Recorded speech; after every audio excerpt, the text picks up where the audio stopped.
Bueno, yo agradezco al doctor Gac y a los organizadores de esto la invitación, entre otros motivos porque me permitió enterarme cuál es el título del número 59 de Voces del Fénix y saber quiénes forman parte del comité de escribas del número. Así que estoy muy contento de haber podido venir. Voy a decir que me pareció muy interesante la referencia a Australia y que propone un nuevo tipo de intercambio comercial, o por lo menos cultural, entre Argentina y Australia. Es decir, nosotros podríamos enviarle a Australia un buen paquete de la Cámpora, el PO, la CETEP, barrios de pie, para que agiten un poco el avispero en aquella sociedad donde se ha regresionado en materia de derechos sociales y laborales, y los australianos mandan otro buen paquete de australianos pacíficos, tranquilos, pacientes, pecho frío, para que aplaquen un poco el clima antes de las elecciones de octubre. Yo no voy a resumir mi artículo. Yo sé que todos se avanzarán a leer el número 59 y ahí está el texto mío. Pero lo que yo planteo en esta nota, que me la pidieron, me imagino, porque aparte de tener una visión convencionalmente académica o intelectual de las cosas, tuve una experiencia de casi de 12 años en la regulación y control de una empresa privatizada, que fue Aguas Argentinas primero y después Agua y Saneamiento después del año 2006. Y la experiencia me confirmó lo que uno había elaborado viendo otras realidades y reflexionando, de que el tema de la regulación y el control es básicamente un tema político. Es un tema de quién tiene el poder. Y el poder es básicamente el producto de tensiones y conflictos entre fuerzas que tienen distintas concepciones de cómo hay que hacer las cosas.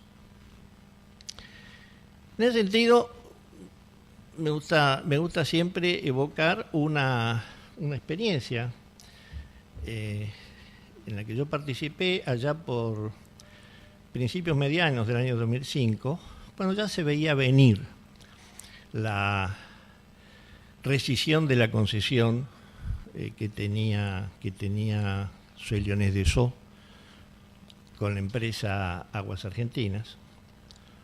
Y ya en el modo en que habría que llegar a esa decisión se veían las diferentes posiciones entre las más activas de las asociaciones de usuarios, las internas del gobierno de entonces, porque la gente habla del Estado, las internas que había en el gobierno de entonces, la posición del sindicato, que había sido un actor muy importante en la privatización y que ahora veía que como que la cosa estaba cambiando, y por supuesto lo directamente involucrado, que eran los franceses. En esta reunión, que fue muy tensa y al mismo tiempo muy instructiva para uno que escribió, entre otras cosas, un libro que se llamaba La dominación imperialista en Argentina, realmente la cosa se puso muy dura, muy dura.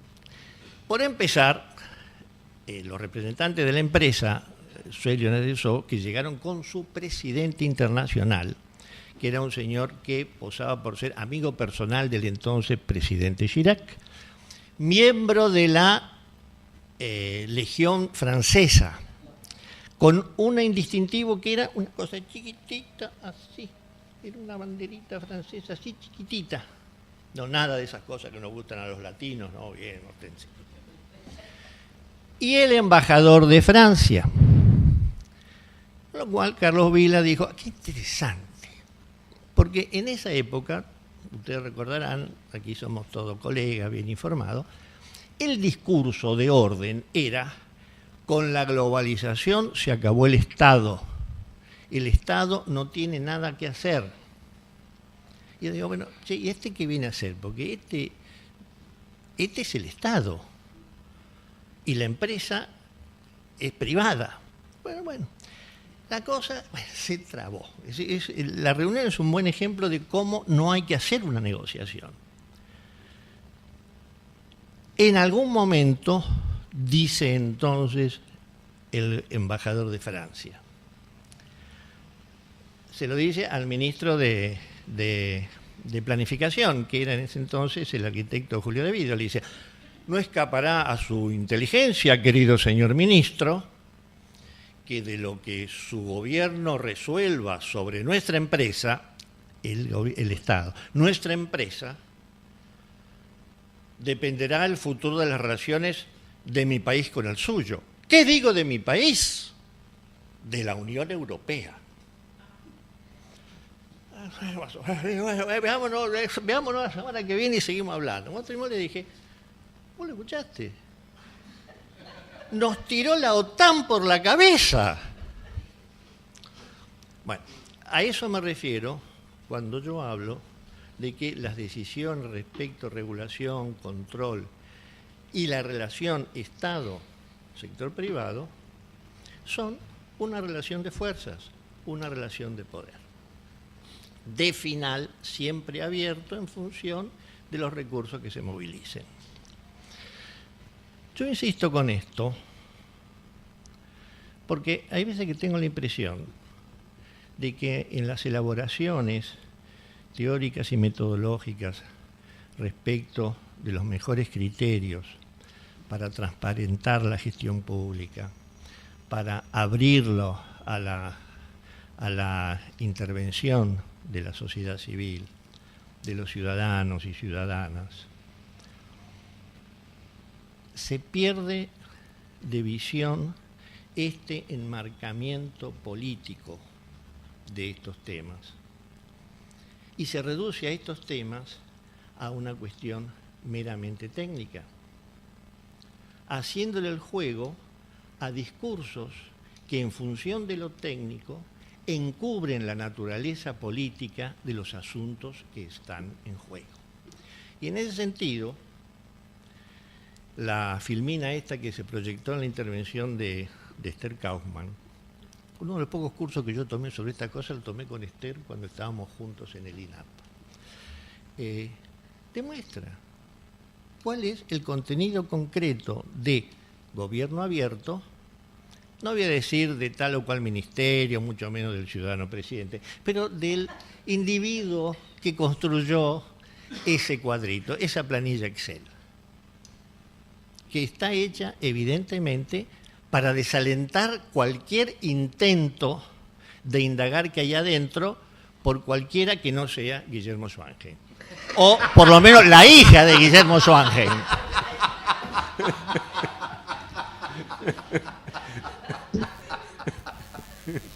Muy bueno. Porque son palabras hermosas. Ahora, ¿cómo contrasta uno la exaltación de la transparencia administrativa cuando se encuentra con una audiencia para discutir el aumento de las tarifas del gas, donde se oculta la estructura de costos de las empresas involucradas? Uno lo entiende porque estamos hablando de una especie de enroque entre sector público y sector privado. La característica del sector público es actuar bajo las luces. La característica de del sector privado es el secreto empresarial. Porque si yo no preservo el conocimiento que hace específica las perspectivas de rentabilidad de mi firma, estoy favoreciendo al competidor.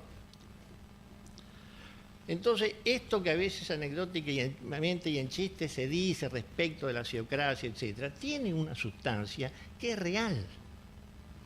Es decir, no se puede publificar lo privado ni privatizar lo público sin un elevado costo para la democracia.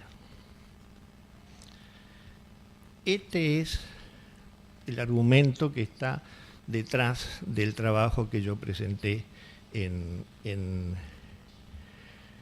perdón, en Voces del Fénix 59.